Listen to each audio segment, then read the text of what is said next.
Hello guys, sa ganahan na magsugod sa YouTube channel, ang requirements is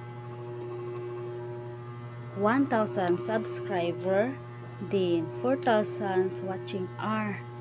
Tapos within 1 year. So, kung wala pa kabot 1 year, na-reach na nimo ang 1,000 subscriber o 4,000 watching hour.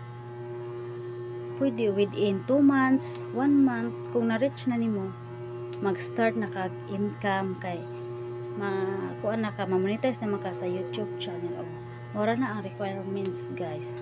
Then dapat ra jud ta tiyaga, then padayon sa mga pagsulay kay ano dyan. Then wala pa mo watch na to, wala pa mo views, padayon ra gihapon ta kay nara gyud views ana kadugayan. Okay, thank you, bye.